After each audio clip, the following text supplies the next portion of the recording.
queridos amigos, que alegria ter a sua companhia aqui para mais uma vez fazermos o estudo a recapitulação da lição da Escola Sabatina. E como nós falamos na transmissão anterior, nós estamos estudando o tema O Grande Conflito, né? E a lição dessa semana, o título é A Luz que Brilha na Escuridão. Então nós vamos ver como que essa luz brilha na escuridão, o que significa essa luz e essa escuridão. Hoje nós temos aqui a companhia do nosso amigo Roberto, nosso irmão. Prazer, meu irmão. Um prazer estar com você que nos assiste. O irmão Reginaldo. Minha saudação a todos que estão aqui conosco, participando desse estudo da lição. O irmão Wagner. Quero dar um feliz sábado a vocês. Sinto à vontade que a mensagem, a palavra de Deus possa entrar aí na mente de vocês para a gente aprender juntos, né? Mais uma vez. Amém. O verso da semana, o verso para memorizar, ele se encontra em João, capítulo 12, versículo 35. Porém, antes de fazermos a leitura do verso, eu gostaria que o irmão Reginaldo fizesse uma oração com a gente. Oremos, pois. Senhor, nosso Deus, nosso Pai, nesse instante, quando iremos fazer a recapitulação das lições de Tua Palavra, pedimos que o Teu Espírito fale ao nosso coração de maneira poderosa, de maneira a abrir o nosso entendimento, para que as verdades que o Senhor tem para nos transmitir venham para o nosso coração e opere as mudanças necessárias para o nosso crescimento espiritual. Amém. Nós oramos e te agradecemos e te pedimos em nome de Jesus. Amém. Amém. Amém.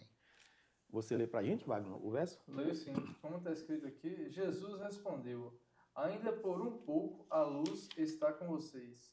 Andem enquanto vocês têm a luz, para que não sejam surpreendidos pelas trevas. E quem anda nas trevas não sabe para onde vai. Exatamente. Então já fica claro para a gente quem que é a luz, né? A luz é o próprio Cristo. Tanto é que ele disse, eu sou a luz do mundo. Né? Exatamente. E uma coisa que eu analiso aqui, Fábio, nós tínhamos no início, que aqui assim, essa lição, né, e o grande conflito, ele vem destacando principalmente o ministério de Jesus, né? Sim. Com os discípulos, né, e tal. E assim, a luz estava com eles, né? E eles não podiam se afastar dessa luz, por mais que Jesus foi ressurreto, assunto aos céus, mas eles não podiam se afastar dessa luz e da compreensão, né? Como Jesus Cristo mesmo falou, permaneçam juntos para que vocês desçam o Espírito Santo sobre vocês. Então, assim, a comunidade, os discípulos sempre tinham que permanecer juntos em oração, por mais que eles se distanciassem, se dividissem para a pregação do Evangelho, a convicção nas mensagens bíblicas, né, nas mensagens de Jesus, tinha que ser sempre compartilhada entre irmãos, né? Sim. Em comunidade.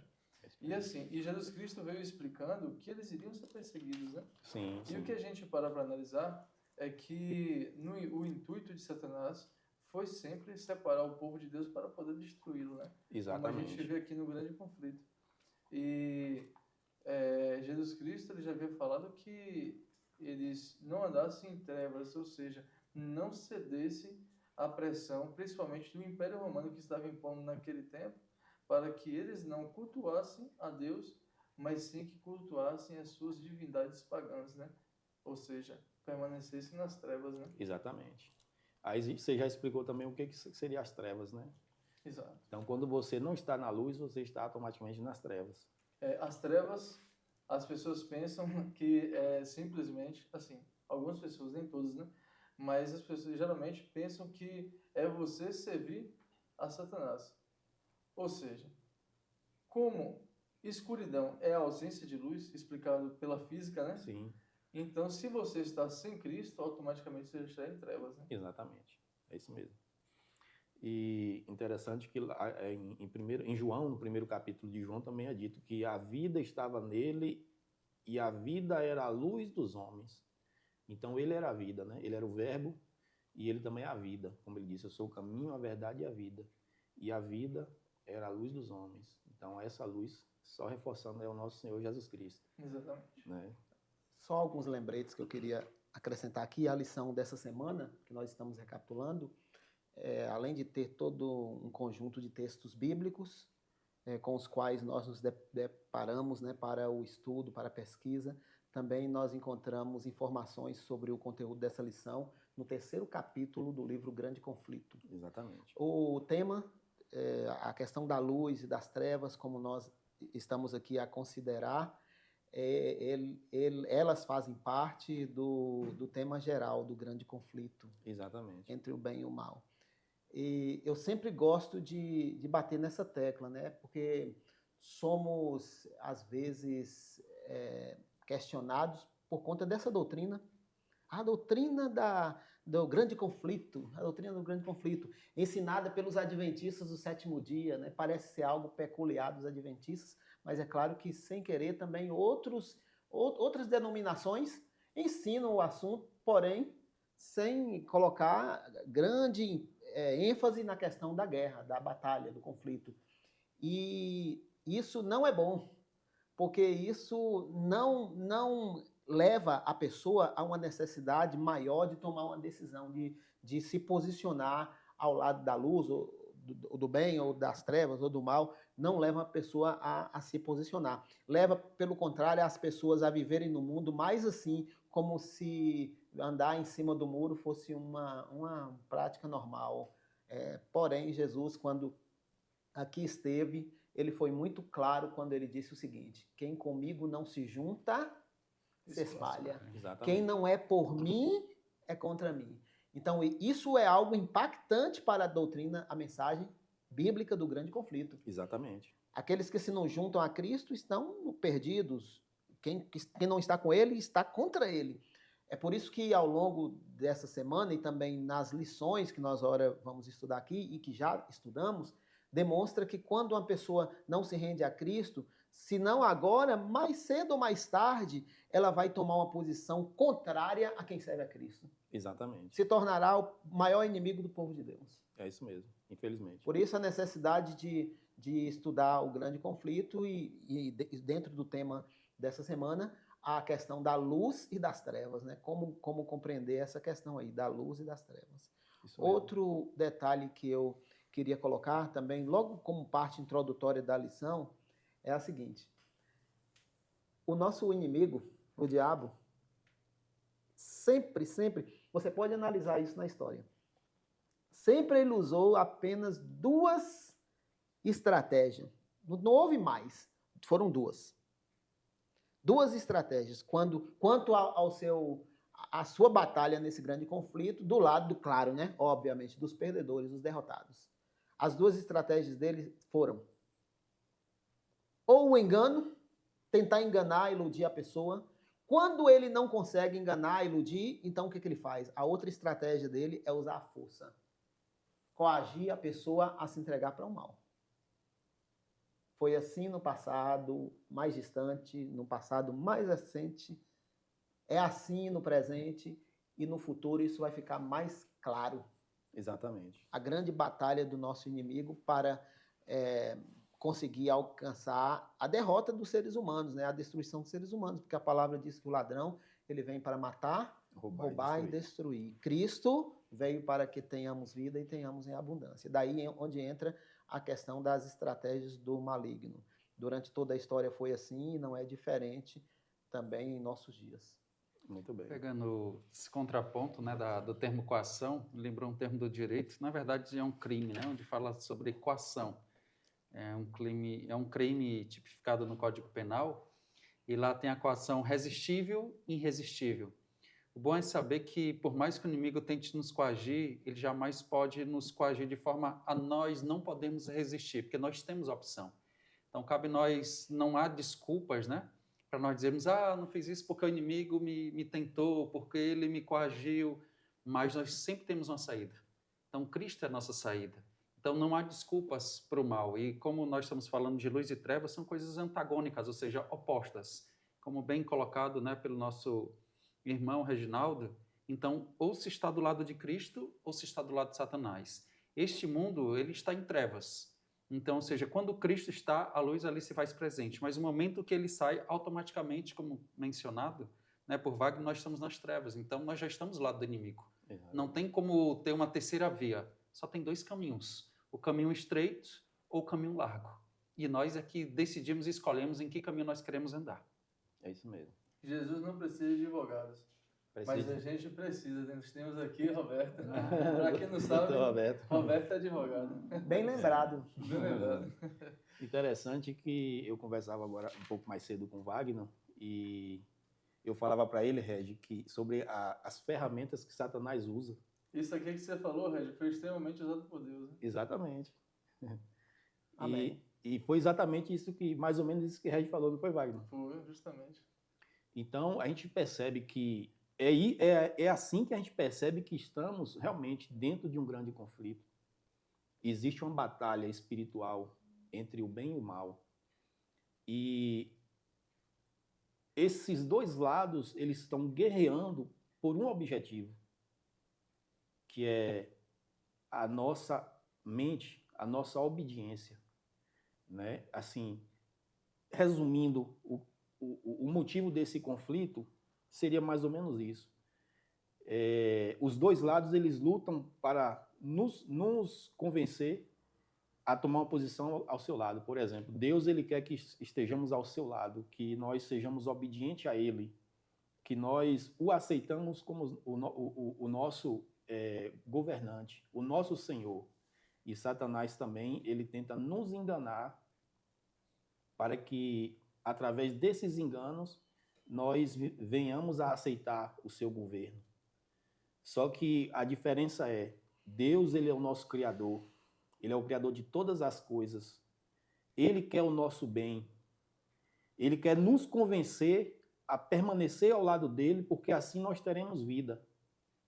Porém, o inimigo, ele quer nos convencer a tomar posição ao seu lado, mas ele sabe que, no fim, ele será destruído.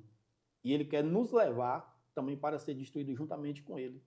Então, é por isso que nós devemos ter consciência disso e estarmos atentos. E, colocando só mais um detalhe aqui no que Regi falou,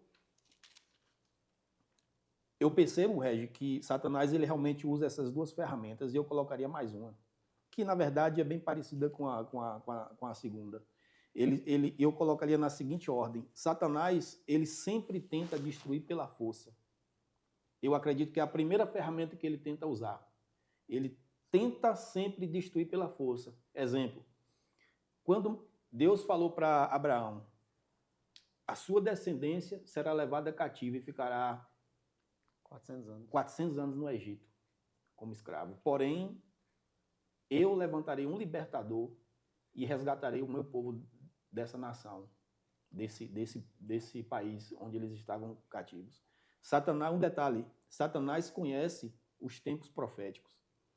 E ele, sabendo que o tempo profético da libertação do povo de Israel estava se aproximando, ele tentou, pela força, destruir aquele libertador, que no caso foi Moisés. Ele, através do decreto do faraó, ele determinou que todo menino judeu, nascido homem, menino, né, fosse morto no parto. Até 2 anos, né? Porém, a mão de Deus não permitiu. Ele tentou pela força, não conseguiu. Quando Cristo estava, na época do nascimento de Cristo, quando o rei Herodes ficou sabendo que nasceria o rei dos judeus, Satanás, através do rei Herodes, tentou pela força destruir o próprio Cristo, o menino Jesus, e não conseguiu. Houve uma matança muito grande de crianças naquele tempo. Então ele tentou pela força. Quando não consegue pela força, ele se utiliza da ferramenta do engano, a contrafação. Ele vai lá e mistura verdades com mentiras e tenta enganar de qualquer jeito, né? Um exemplo disso, a gente vê claramente, por exemplo, Regi é um estudioso muito sério das profecias do Apocalipse. A gente olha no Apocalipse e vê Deus, o Pai, assentado no trono, onde ele é adorado.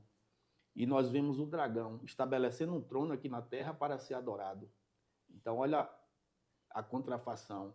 A gente vê o Cordeiro, que é o Filho de Deus, que foi morto e ressuscitou. A gente vê a besta, que representa Satanás, sendo ferida, levando uma ferida mortal e foi curada. Contrafação. A gente vê o Filho de Deus, o Cordeiro, recebendo todo o poder e autoridade do Pai, no céu e na terra. Porém, a gente vê o dragão dando poder e autoridade à besta aqui na terra. A gente vê o Cordeiro selando na fronte, com o selo de Deus, os seus escolhidos. E a gente vê também a besta selando na fronte e na mão, com o selo da besta, o número 666. Então a gente vê a contrafação, o engano. Satanás ele sempre utiliza dessa ferramenta também, o engano. E a terceira ferramenta que eu colocaria, que é bem parecida com a segunda, é o descrédito. Quando Satanás não consegue derrotar pela força, pelo engano, ele vai pelo descrédito. Ele tenta descredibilizar a Bíblia, as profecias e o próprio Deus. Relativiza. Não, isso aí não é bem assim. Tudo é relativo. Isso aí ficou no passado. Isso aí não vai acontecer. Deus não existe. Não é por aí. Então eu vejo dessa forma, Regi. Tá dentro do contexto do engano, né? Exato, exatamente. Então, ele, dentro desse conflito, ele se utiliza dessas ferramentas. E todas as ferramentas que Satanás se utiliza é desleal, ferramenta desleal, a mentira, o engano, e é sempre para destruir. E Deus não. Deus ele sempre vai ser leal. E toda a ação de Deus é no sentido salvífico. Deus não faz nada para nos destruir nem nos condenar. Mas tudo que Deus faz é para nos salvar. Então existe essa grande diferença nesse conflito. Falando nesses aspectos, né, de estratégias do inimigo, ora por perseguição, ora por engano, eu sempre tenho procurado, principalmente nos últimos dias, tornar o entendimento da Bíblia o mais prático possível. Eu faria a pergunta, no nosso contexto, né, para quem nos ouve, quem nos assiste, qual a estratégia, então, que o inimigo tem usado nos dias atuais? E se nós observarmos, ao mesmo tempo que faço a pergunta, né, começa aqui a explanar com a participação dos nossos amigos, é que, sem dúvida alguma, o que nós percebemos que ele, no momento atual, pelo menos na nossa cultura, nosso país, onde nós estamos, nós temos liberdade escancarada, a tal ponto que se tornou libertinagem. Hoje as pessoas têm feito, por mais que questione isso, aquilo outro, mas nós somos livres, né? Só que, ao invés de nós aproveitarmos dessa liberdade, nós estamos caindo numa estagnação, numa mornidão, ao ponto que é o que tem levado muitas pessoas ao engano, ao ponto de misturar, como você mencionou, verdades, né? Misturar erros com verdade. A gente vê muitas pessoas até se utilizando da própria Bíblia, né? Tanto que a gente vai ver um dos aspectos daqui também, que assim como Jesus é a luz, a sua palavra também é luz, né? E tem um propósito de nos guiar nessa verdade, que é o próprio Cristo. Então a gente vê pessoas, inclusive líderes religiosos, fazendo uso da própria Bíblia, mas ensinando coisas absurdas. Então a gente vê ali mesmo no Éden, quando a serpente, né, ali Satanás através da serpente, quando vai enganar Eva, o que ele começa dizendo? Olha, ele começa falando uma verdade, de certo ponto, mas fazendo indagação. Deus disse que vocês não podem comer, e Eva disse, não é bem assim. Ele disse que a gente pode sim comer livremente de todas as árvores, com exceção de uma, né? Ou seja, levou ali já, despertou uma certa curiosidade. E a gente vê ali prontamente que quando vai dizendo, Eva explica tudo. Não, Deus disse, se a gente comer, a gente morre. E aí vem a contrafração, como você disse, né? Aí ele disse não. Deus disse que morre, e ele disse não, morre. Então sempre vai ser oposto, sempre antagônico, né? Exatamente. Deus diz uma coisa, o inimigo sempre vai ser o contrário. Mas, como já mencionado, no final de tudo, a escolha é nós. Cabe a cada um de Só nós. nós podemos escolher. Então, nem Deus nos força a seguirmos a sua verdade, nem o inimigo, por mais que tente, ele nos obriga, ele até tenta, mas nós somos livres para escolher a quem seguimos, tudo vai depender de quem nós estamos alimentando, né? Nesse grande conflito. A que lado nós estamos alimentando? Isso aí é bem o que, isso tudo que Roberto acabou falando, é o que está em Domingo, né? As estratégias sutis de Satanás, né? É o que nós passamos basicamente todos os dias, né? E vem falando bem aqui, qual a diferença entre o caráter de Jesus e o caráter de Satanás? É uma pergunta incrível, né? Eu vou ler aqui, para nós sermos precisos, falou bem assim, Jesus respondeu, eu sou o caminho, a verdade e a vida. Ninguém vem ao Pai, senão por mim. E o capítulo 8, no verso 44, vem falando bem assim: vocês são do diabo, que é o pai de vocês, e querem satisfazer os desejos dele. Isso aqui é Jesus falando para os judeus, ou para os fariseus, né? Ele foi assassino desde o princípio e jamais se firmou na verdade, porque nele não há a verdade. E continuando, vem falando assim: quando ele profere mentira, fala do que ele é próprio, porque é mentiroso e pai Da da mentira. mentira. Né? Então Olha nós o temos contraste, isso né? aí, né? Nós temos isso aí desde o início. E assim, para aqueles que não sabem, existe a verdade e existe a mentira. Só que quando você utiliza a falácia, que é a mentira Misturado com a verdade. misturada com a verdade, é mentira da mesma forma, é um Sim. engano pior, né? Então, tipo assim, Satanás utilizou de falácia desde o início. Utilizou a própria Bíblia Sim, na tentação de Jesus. exatamente. Então, assim, se nós pararmos para analisar, essa mistura que existiu ali no período medieval, né? De mentiras com verdades. Não, a gente não vai dizer que isso aqui é mentira. Não, a Bíblia está certa, mas olha só, mas tem isso aqui assado. Então você vai pegar pontos da Bíblia para utilizar a seu próprio favor. Exatamente. Foi o que fizeram na Idade Média, né? E eu lembro agora a gente falando aí de mentira, né? Então, estamos no mês de abril, a gente vê que, inclusive, se tornou uma coisa assim tão vulgar, de certo ponto, as verdades de Deus, né? Que é absoluta, ao contrário do que se passa, as verdades de Deus não é relativa, é absoluta. Então, Exatamente. Deus é verdade, ponto. Não existe um jeitinho, né, brasileiro, não. É verdade ou é mentira. A gente vê no dia 1º de abril, nós inclusive, né, nós, entre aspas, se comemora alguns aí, até uns cristãos dizem, não, é só uma mentirinha, só para... Né? E a Bíblia é muito clara, quem é o pai da mentira é o diabo. Então, assim, a partir do momento que nós vivemos uma vida de mentira, nós estamos servindo ao diabo, não há meio termo. Exatamente. Ou se ajunta, ou se espalha. E a gente para analisar, só o fato de já ter um dia onde se comemora a mentira, que é um produto de Satanás, é uma forma de adoração ao próprio Satanás. Eu penso dessa forma. Não deveria existir. Se Satanás é o pai da mentira e existe um dia para comemorar o dia da mentira, automaticamente você está Eu não vejo isso da verdade, né? você está dedicando um dia ao próprio Satanás, então isso está Verdade. errado. Entendeu? Então, são as concessões, né? Exato. Exatamente. E assim, a gente aqui para pensar direitinho, esse produto de Satanás é o mais utilizado, né? Sim. Assim, principalmente no Brasil, né? A gente vê desde o mais alto escalão é utilizado dessa forma. É um produto que parece que nós, seres humanos, para não utilizarmos de hipocrisia, né? Nós, seres humanos, parece que estamos ligados a isso, né? Quando a gente se distancia de Deus, a primeira coisa que vem é a mentira. Se torna algo quase que natural. Exato. E às vezes as pessoas pensam, a mentira é falar uma mentira. Não. Desde quando você vive uma vida que não está de acordo com aquilo que você está demonstrando, se torna mentira. É uma vida mentirosa. Sua intimidade é uma mentira, porque você demonstra algo, mas na verdade é outro. Exatamente. Bem, o ponto mais elevado apresentado pelas escrituras dos enganos satânicos é a questão das escrituras sagradas, né, que foi mencionada aqui, acho que foi Wagner, né, que mencionou a Idade Média. Durante esse período a Bíblia foi tirada das pessoas, não tinha acesso às escrituras.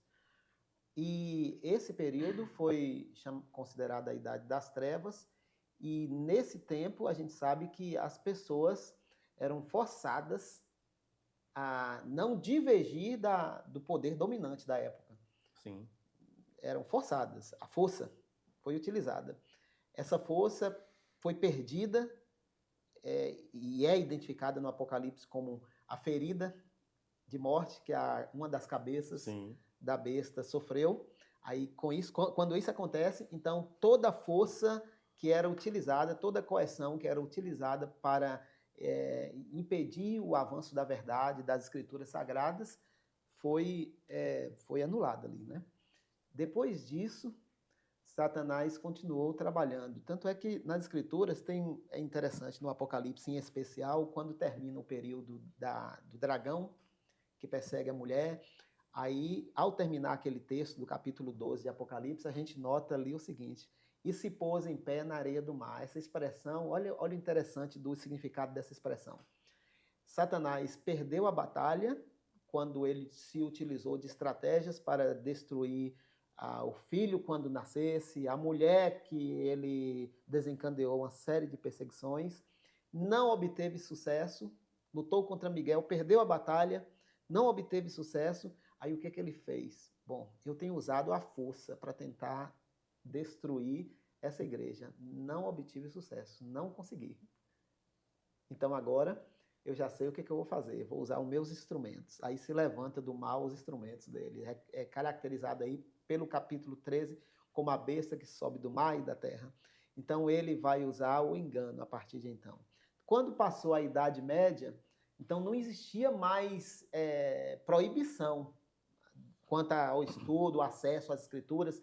Ela começou a ser publicada em várias línguas, Sim. vários idiomas. A imprensa acelerou o processo aí e todo mundo, em pouco tempo, passou a ter a Bíblia. De maneira que nos dias atuais, nós temos mais Bíblia do que...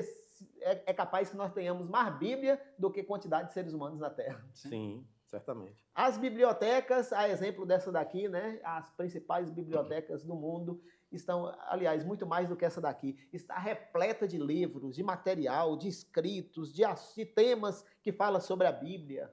Mas a minha pergunta é, será que o povo hoje está bem mais esclarecido, bem mais esperto em relação às escrituras sagradas do que naquela época? Eu acredito que não. Eu creio que não. Por quê?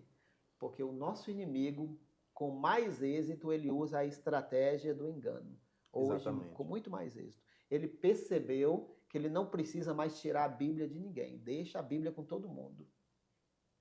Por quê? Porque ele percebeu que é melhor assim. Porque agora, nessa sua estratégia, ele sendo o pai da mentira, e ele não enganou só os primeiros pais nossos, enganou também a terça parte dos anjos. Nós não estamos lidando com um inimigo que deve ser subestimado. Ele apresenta, deixa as escrituras com todo mundo, deixa a Bíblia à disposição, deixa as verdades ali claras para quem quiser estudar, só que ele cega o entendimento das pessoas, porque no íntimo da maioria dos seres humanos, infelizmente, o desejo mesmo é de fazer a própria vontade e não a de Deus.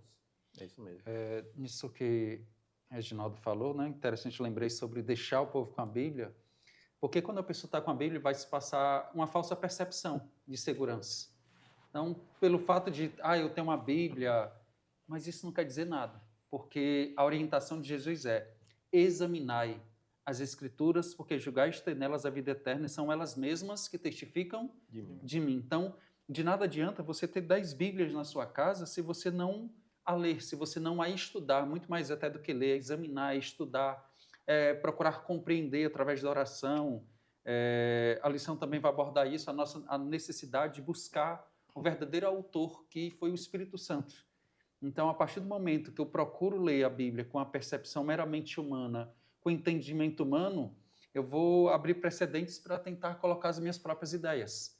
E se nós queremos compreender a luz realmente de Deus, né, nós devemos clamar pelo Espírito Santo, que assim, de fato, nós seremos protegidos das ciladas, porque essa é a grande questão, né? Porque muitos têm as Escrituras, mas não fazem uso delas, não a examinam. Exatamente. E aí, por isso, tem se deixado levar, infelizmente, por muitos líderes religiosos, né? Que têm, muitas vezes, ensinado coisas e as pessoas apenas replicam. Exatamente. E não procuram realmente saber o que está escrito, né?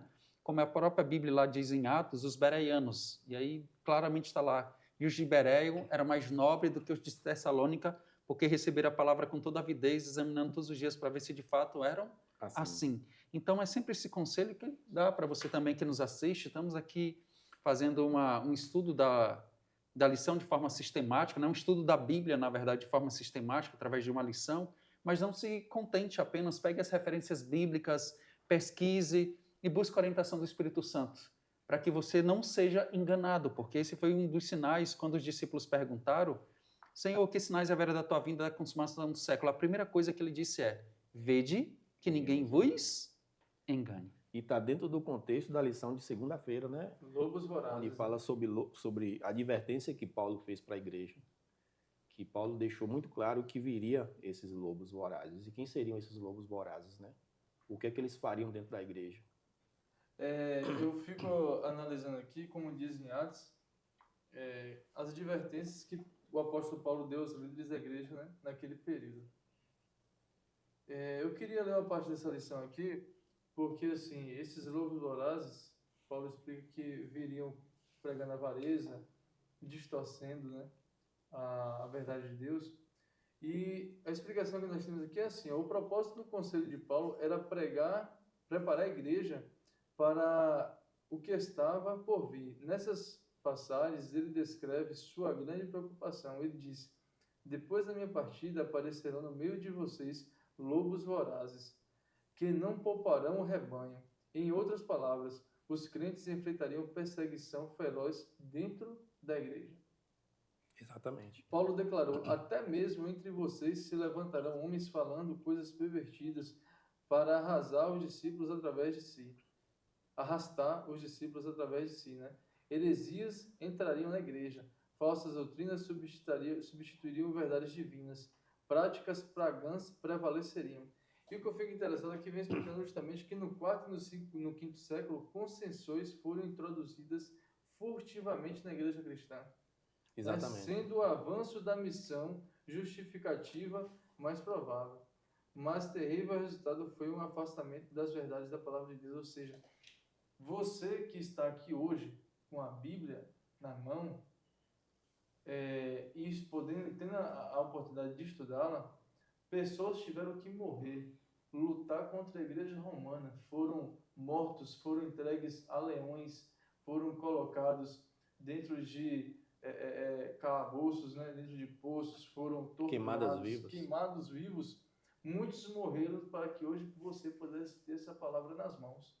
E o que eu fico analisando é assim, que foi essas mentiras misturadas com a verdade que fizeram essas pessoas morrerem, né, serem mártires, e foram esses líderes da igreja romana nos primeiros séculos que causaram toda essa apostasia.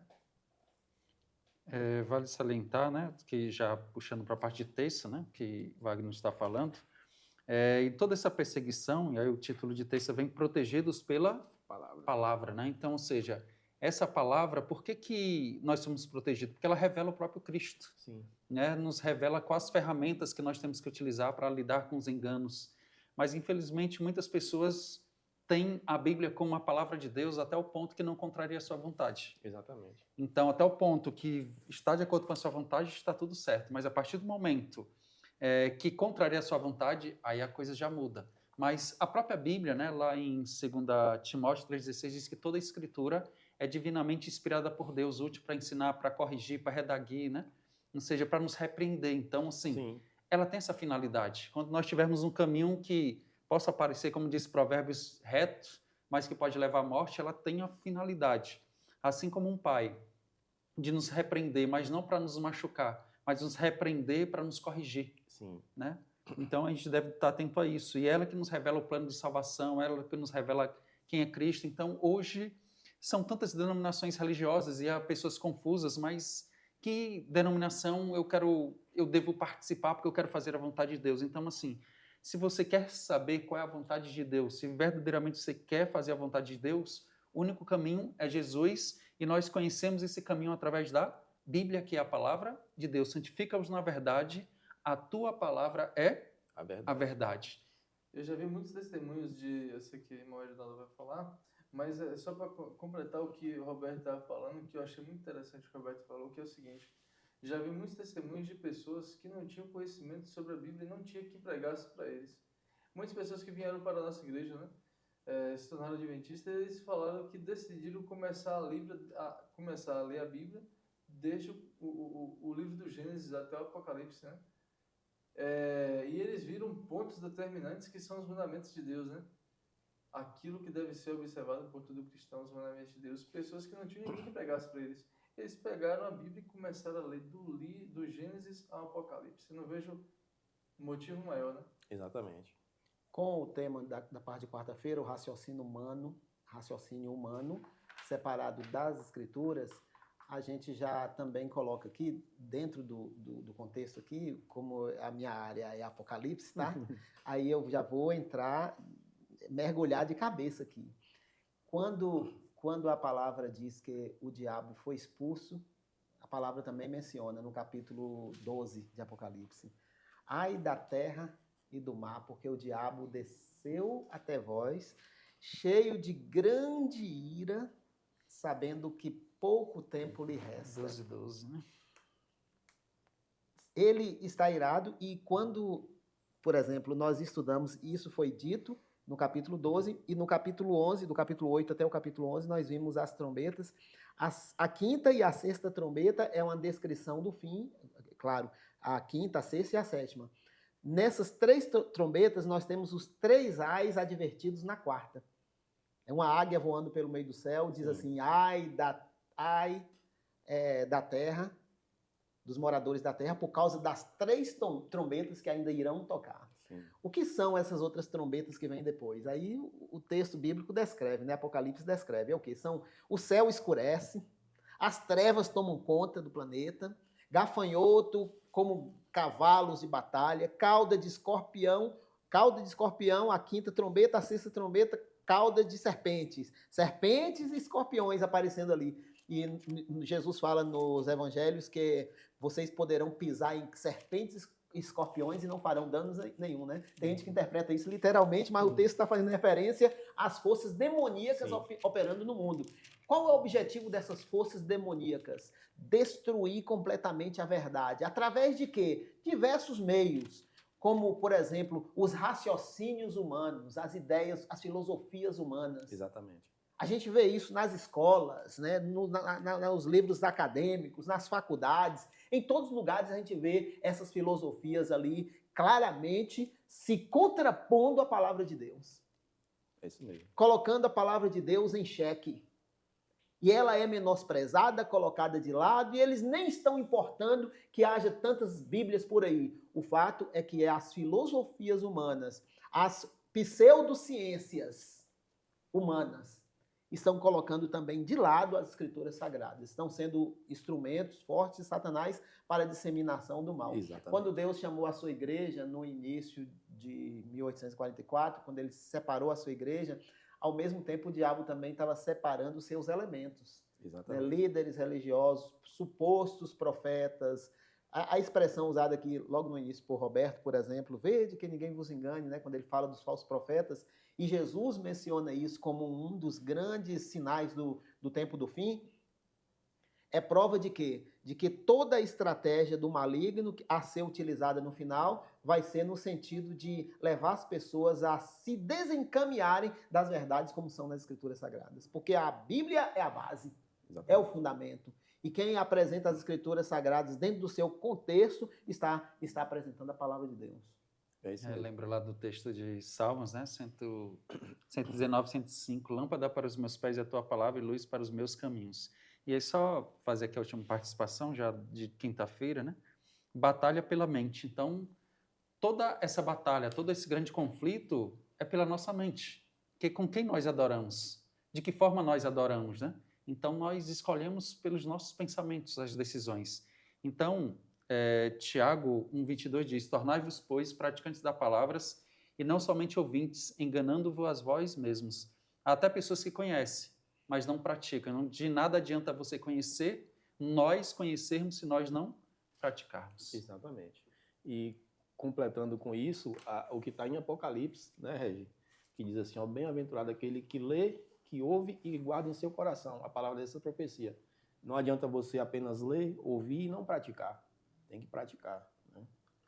E assim, o que completando o que Roberto falou, muito interessante, é que assim, nós temos a proteção, né?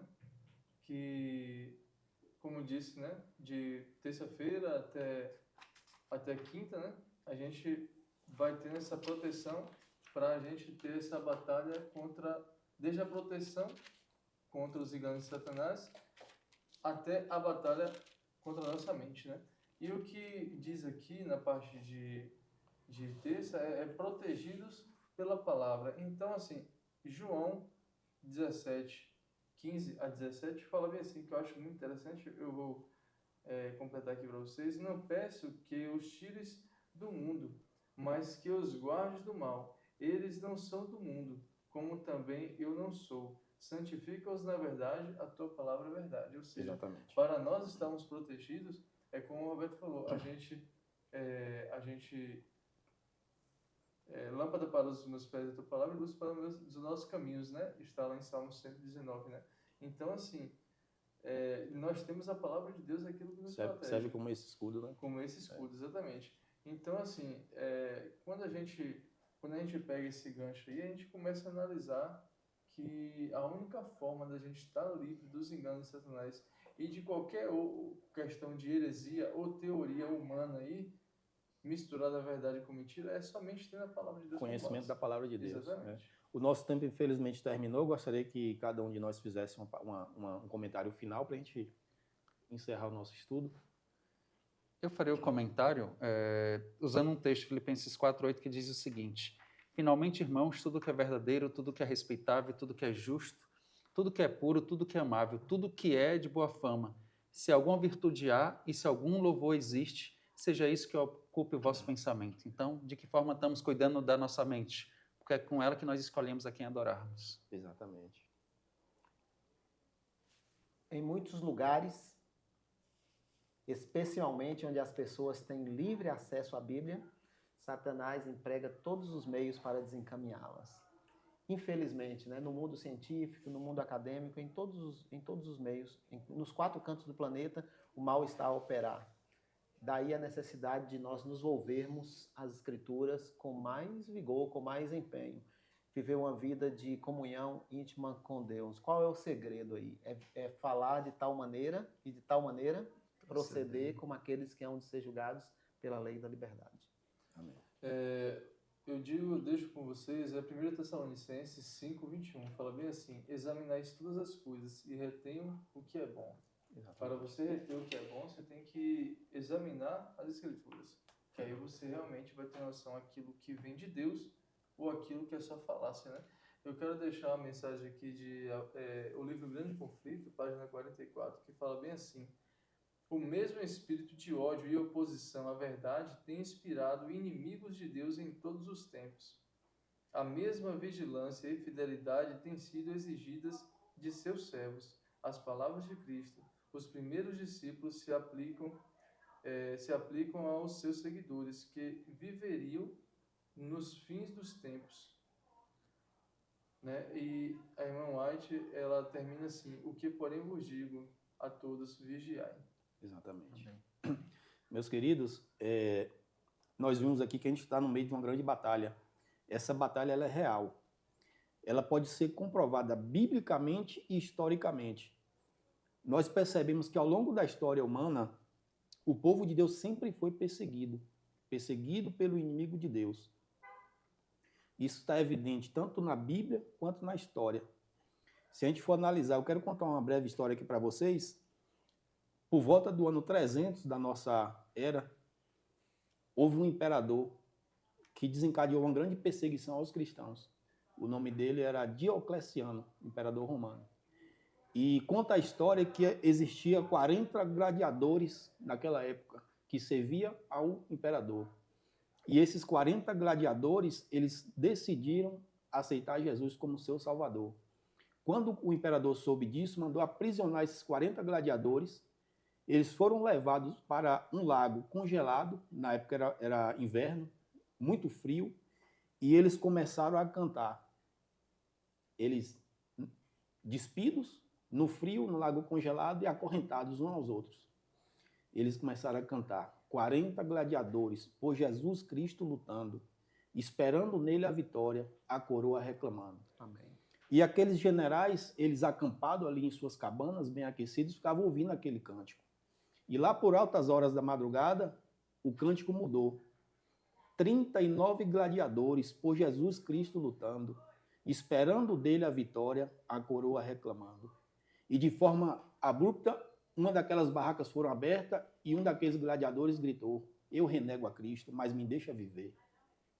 E conta a história que um daqueles generais falou assim: eu nunca vi tamanha fé quanto desses gladiadores. Eu vou tomar o lugar desse aqui que desertou e renegou o seu Senhor. E aí ouviu-se novamente o coro. 40 gladiadores por Jesus Cristo lutando, esperando dele a vitória, a coroa reclamando.